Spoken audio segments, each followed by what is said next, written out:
Hi, I'm John Ruggiero, and welcome to New Jersey Paranormal. Joining me today is my co-host Chris and our special guest Stacy Sabo. Now, we've had haunted objects on the show. We've never had someone who collects haunted objects before, and that's always been a big interest of mine, and a big curiosity of mine is, you know, why would someone collect this? Yeah, collect haunted objects. Stacy, so where did your interest in quote-unquote haunted objects come from? Yeah, for sure. So from a very young age, and we talked about this, I would go with my grandparents to yard sales and garage sales, and I always had a real interest in antique collecting. So I did a lot of antique collecting on my own, and when I got older, I would go to different stores. I was always very drawn to religious iconography, and I always felt like the items were choosing me. I always felt like there were energies attached to the pieces that I was drawn to, and I always felt like they were meant to come home with me. And that was kind of how I always chose my pieces. Starting to learn a little bit more about the supernatural and, you know, the things that are out there that I wasn't very well aware of as a child because I was raised very religious. Taboo. Very taboo. You don't talk about that kind of stuff. You don't mess with that kind of stuff. But growing up and just learning and reading and educating myself on the paranormal, I became very interested in antique objects and things that were drawing me energy-wise. So even as a kid, you were kind of drawn to these things when your parents would go antique shopping? There'd be something that you kind of felt? Always. I always had a physical connection with things I purchased. I could go into a store and there could be 1,000 different things, and I would be drawn to one thing very specifically. And it could be in a section with things that I would have never gone to. Kind of like we talked before, like if you go into a pet shop and there's just a certain pet that you're drawn to more than anybody else, even though they're all cute, and that's the one you got to go home with. The dog chooses you. In this case, the objects have chosen me. Is there a certain type of haunted collection that you have? You know, do you keep it to a theme or a certain thing, or can it be anything? So one of the objects I got at Creeper Gallery that we talked about is probably my only outlier, but I normally am drawn to very religious crucifixes. I have a wall of all antique crucifixes. I have a lot of saint statues. I have a lot of really old pieces. And I know that one we'll get into later on that I can confirm is definitely haunted and affected me in a really big way. Is 2 crucifixes and some coffin plaques. So I've always been drawn to very religious pieces. My husband jokes, if you walked into my home, you would think I was an 80-year-old Sicilian widow. Do you think this has to do with your background growing up? Absolutely. I spent a lot of my time as a child with my grandparents, and that was how their house was, and that's kind of what their aesthetic was, and I think it was passed on to me, and I think it's a beautiful connection that I still have to them, and I think that's why I held on to it. Yeah, that's like every Italian family. I come from an Italian family, so it's, you know, the Last Supper painting up there, you have the crucifixes, and you have the plastic on the couches. So that's kind of well, we have 3 Last Suppers. Okay. So there you go. And one is gold, so of course. So when we talk about specifically haunted objects, do you actively go out there and look for those type of items? And if you do, where exactly are you looking for these items? Yeah, for sure. So I wasn't very aware till recently that you could go to places and that they advertised that kind of thing specifically. So when I met you guys at Creeper was like opened a whole new world of possibilities for me. And I wound up going every weekend for 3 weekends after we were there because I was just so fascinated by what they had, and I had such a physical reaction to what was in there. The Creeper Gallery is actually a store that sells haunted objects. Items, cases full and unique artwork. Right. Very unique artwork, yes, very unique. But so you go out with the mindset of buying a object that has an attachment. Is that Absolutely. Your mindset? Yeah. When I go to Creeper, I'm always, the other things are great. I always go right to the haunted cases. I think everyone tells a story, and I think the things that people have held on to and have been a part of their lives deserve to be preserved and deserve to have someone to carry that on and take care of it and respect it. So honoring the memory of someone that who valued it. Absolutely. Okay, I can understand that. Yeah, that's what we kind of talked about before when you and I initially spoke, is that your idea with these items is that someone had them, they had them for a long time, they meant a lot to them, obviously they held on to them for years and years and years, so you're now extending the legacy by now. You're the owner of the object, and you're going to continue caring for it, taking care of it. That's sort of part of your mindset. Absolutely. I think that they create a connection between the two of us. One item that we spoke about was the mother of pearl rosary that I got in an antique store in Asbury, and I was drawn right to it. They always have a ton of rosaries down there.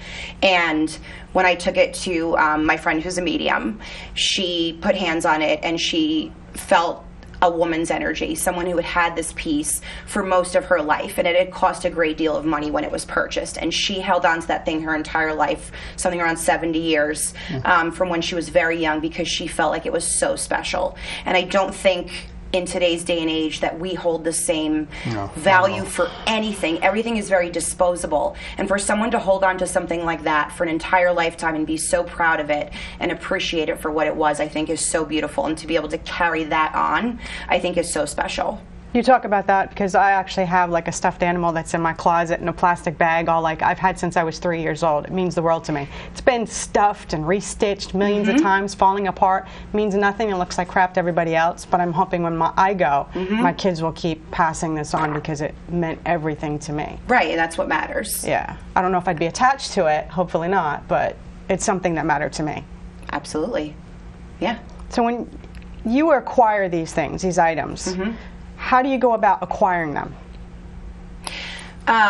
So we talked about, I've tried to go to estate sales. I always find really interesting energy at estate sales. It's not always the most positive. So I tend to not go to them too much. I really do enjoy more of the antique shopping. We have great antique stores here in New Jersey. We have great ones in Asbury, Lambertville. So I will peruse. I'll usually ask, do you have anybody who has predominantly mostly religious pieces and things like that. And again, I'm just very physically drawn to the pieces that I wind up taking home. Ever have anybody just give you an item because it's haunted? No, not yet, but I would probably take it. I would probably take it. Go ahead. So when we talk about haunted items, there's a sort of stigma attached to them, in that usually when you apply the label of haunted, there usually is some level of activity attached to that energy.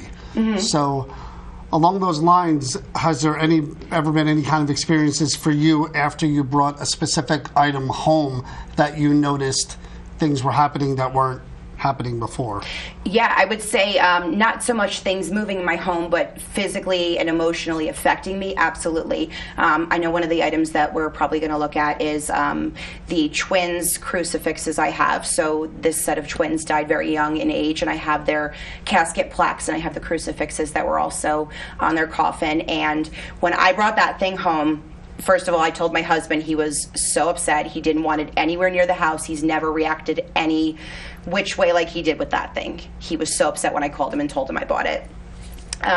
So I bring it home, and it has the twins' energy and the mother's energy attached to it, from what I understand. I did not feel the twins, but I sure felt that mother. She had me in agony for an entire week. I have not wanted biological children. It's just not been part of my path. I was crying hysterically every night when I got home, saying, I missed my chance. I didn't have kids. And my husband's going, what's wrong with you? Like, you've never wanted kids. That's not something you've ever wanted. What are you talking about? He's like, take that thing out of the bedroom now. He's like, it's that thing. So you think it was her emotion superimposed on you? Absolutely. So what'd you do with it? Did you remove it? Did you? It's in the kitchen. I cleansed it. Okay.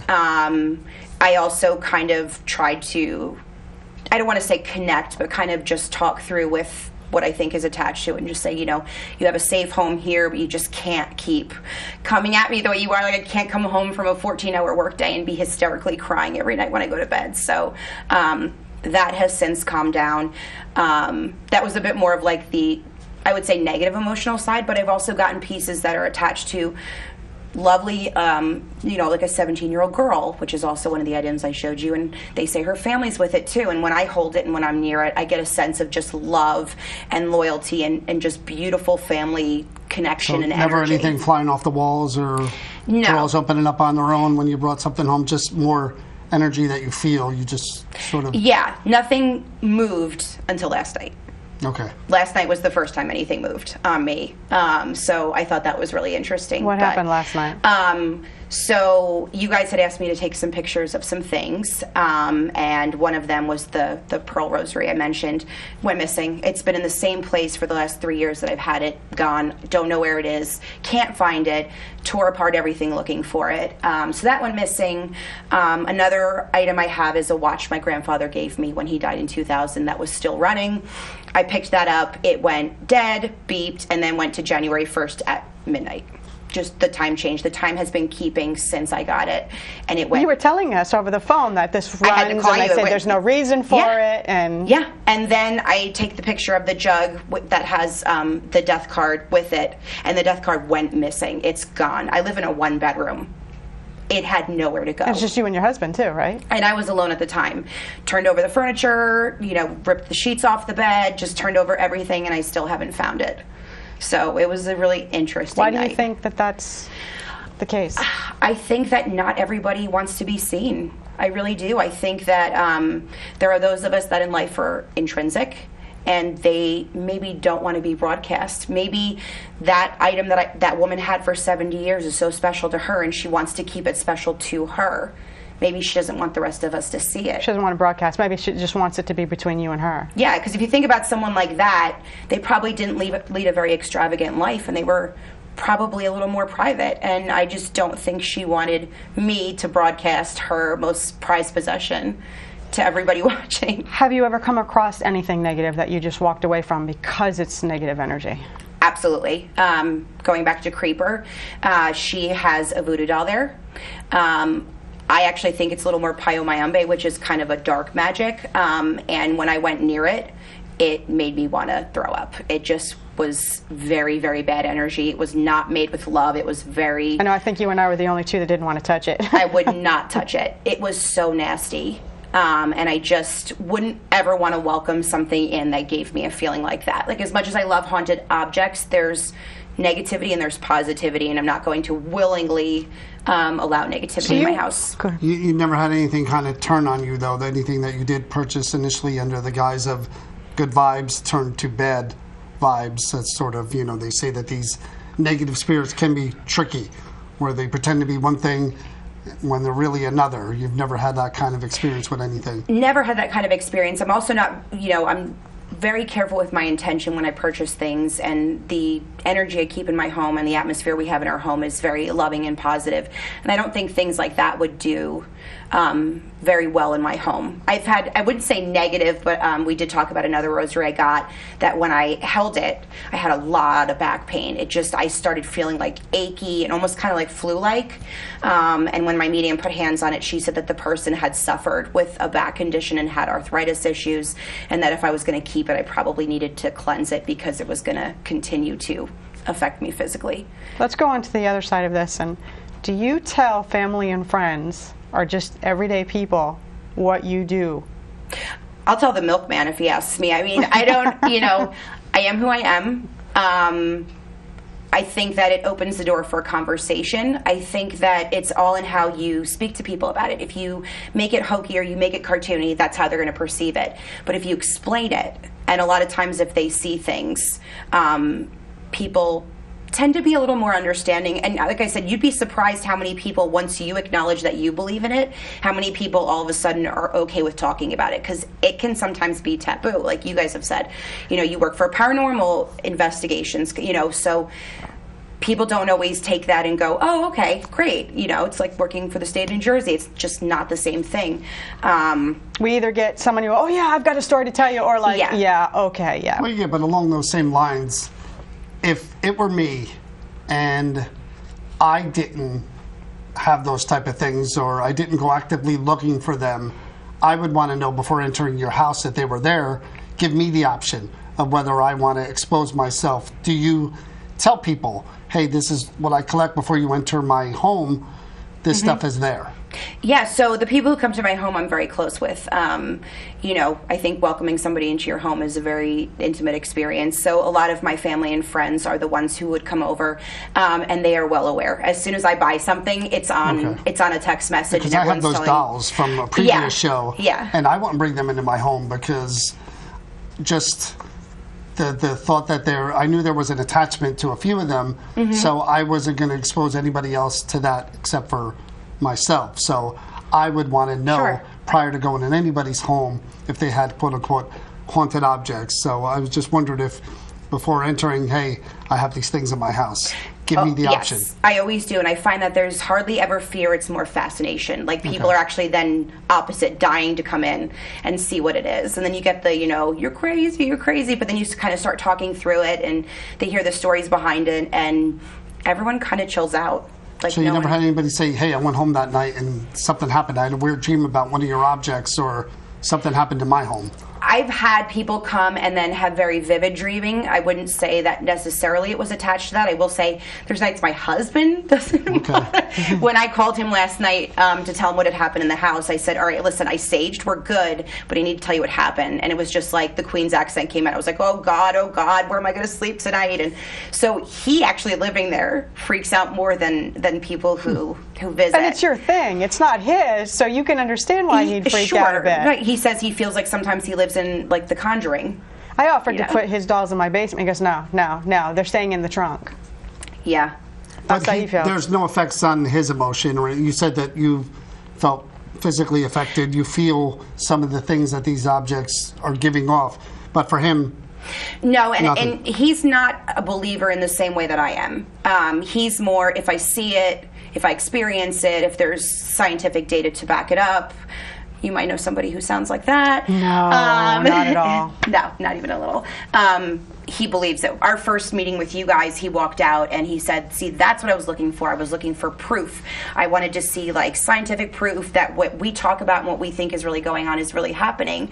So I tend to, that's his mindset, and he tends to be a little more closed off to things. See, because I am a diehard skeptic. Everybody knows that. I have to experience it, see it, to believe it. I do have my own beliefs, but even what you were telling me before about the crucifix items, or the one that had the mother, you sensed the mother's agony, and my skeptic mind would tell me, why wouldn't you have your medium friend sort of handle that and converse with the spirit and let her know that you're keeping these things because you know someone cared about it. Now you care about it, so could you not affect the person who has it now? I mean, that's a really fair question, and my answer would be, I don't need my medium to do it. I did it myself. Okay. And that's the exact conversation I had with her. And since then, it has ceased. It went for about a week and a half. Oh, okay. We did, and I just said, listen, this is your home. I want you to feel welcome here.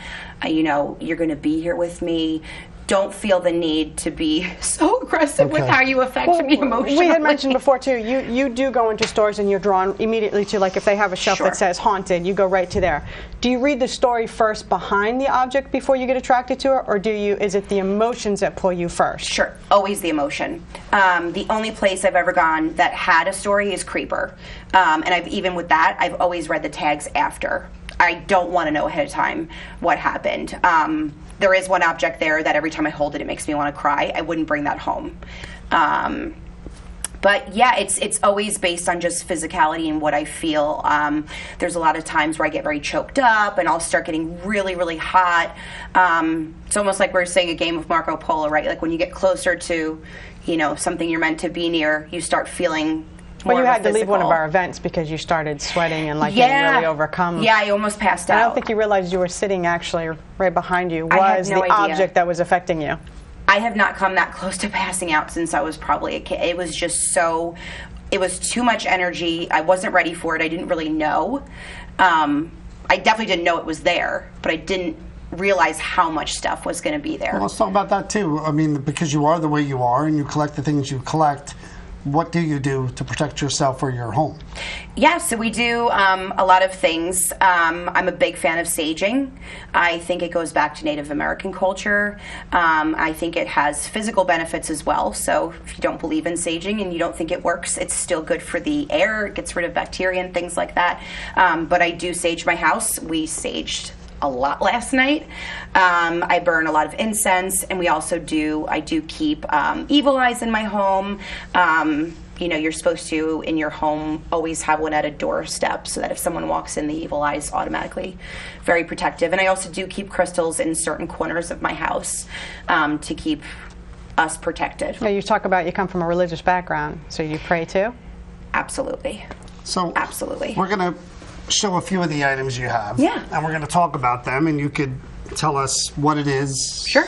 How you acquired it, and what feelings you get from these What made items. you get them? So let's look at the first item here. Tell us. Okay, so this is the one I mentioned that is totally outside of my wheelhouse. This is not something I would have ever bought. It Now, has. what is it? It's a jug. Okay. This was made by a 17-year-old girl, and she wanted something that would show all of her favorite things. I'll be honest, I think her favorite things are a little weird. She put like screws and cogs. She has some doll faces, which you can kind of right see here. down there. I walked into Creeper, and automatically I was like, there's something in that case that I need, and I went right to that. And there was tons of religious stuff around it, and I had no feelings about any of those things whatsoever. I went right for this. It made my heart so warm the minute I touched it. The next picture is the back of the same item. Now, again, we're seeing what, doll faces on there? Yep, she has a heart right here. She has some screws up here. But they said when she died a year after she made this. Okay. And they say that her energy attached to it, and then later on when her family passed away, that they also attached their energy to this jug. Any idea how old that item is? She died it's going to be on the prayer card. I think she died in 1870, so it would have been Well, about... that's the next picture. Yeah. Which is the prayer card that came with the 1871. item. Now, what is this? This is just a prayer that came with the item for what reason? They say that Mary Jane, who's the spirit who's attached to it, likes her death certificate, her death notice to be with the jug at all times. So weird. I know. So it's always been kept together. You have to keep them together.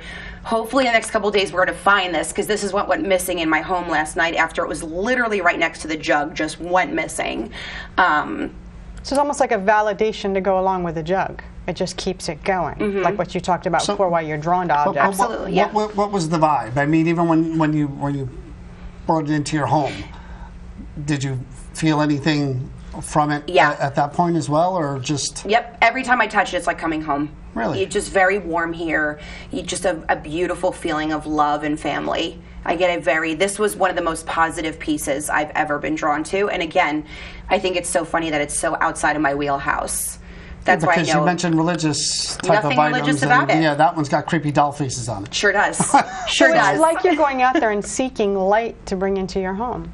Positive energy. You're always Absolutely. reinforcing your positive energy with the things you're bringing in. It's all about connections for me. All right, so let's go to the next picture here. Okay, now there look like two crosses to me, and I can't make out what the other item They is both there. say "Our Darling." So those were the coffin plaques for these twin girls that died when they were very, very young.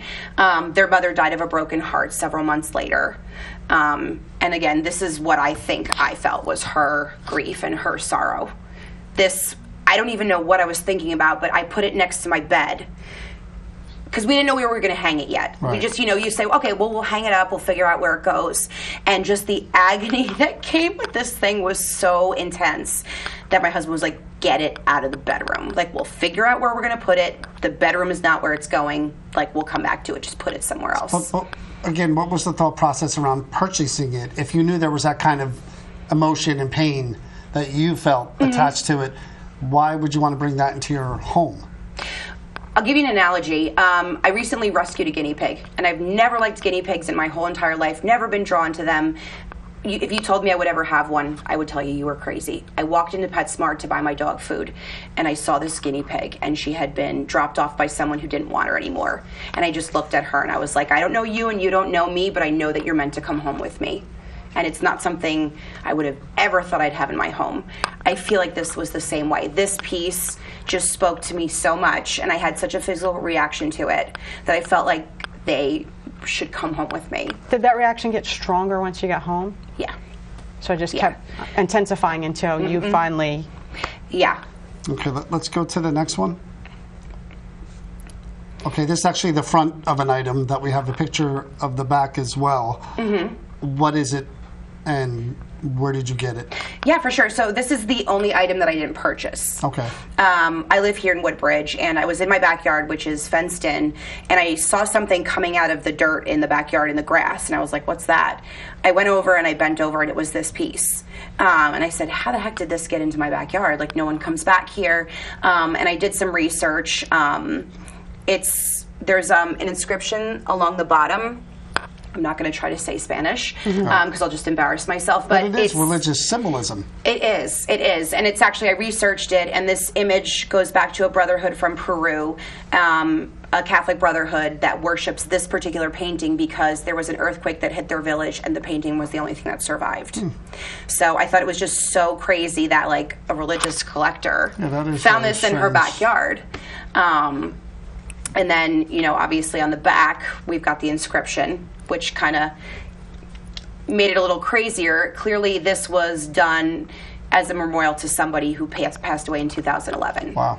Yeah, and this piece, you know, we talk about connection. I think this is my most important connection piece because I was told that I'm meant to get this back to the family of Jacob. Okay. So I'm definitely going to, this is a piece I'm going to be doing some research and trying to reach out to maybe this local is your goal chapters. Yeah, because this piece is not meant to stay with me. I'm not the owner. So, and I know that. So, you know, that's something I'm definitely going to be working on, is finding out who that really belongs to. And I think, again, go back to connections, that family getting this piece back is going to mean something to them. And I think that's what all of this means. Continuing the legacy. That's really the bottom line, is you really think that you're extending the legacy of all these pieces that you buy, and the connection to them is sort of felt by you. You can feel the previous connection that has gone through these items. Absolutely. I think they still deserve to have their story told and their memories carried on. Do you believe that all items have some form of energy of the previous owner if they kept them long enough and if they were that important to them? Or is it just certain? So I don't like to deal in absolutes. I think all and nothing are dangerous words. Right. I would say a lot more than we think. Okay. I think that if you walk into some place, again, like Creeper, and she has her haunted case, I think there's way more haunted things in that store. Not in the case. Not just in the case. I bought a Sacred Heart plaque from her, and I'm convinced it's haunted. I haven't had somebody put hands on it yet, but I do think that energy does tend to stay with things. I think there are things we carry all through life. I have the same thing. I have my bear from when I was a newborn. It's still on my bedside. If I was going to come back and haunt anything, I think it would be that bear. Well, thank you so much for being here, Stacy. It was a really interesting conversation to get into the mindset of someone who actually collects these items. So thank you for being here. It was great having you. Thank you, Stacy. Thank you so much. Thank you for watching this episode of New Jersey Paranormal. We'll see you next time.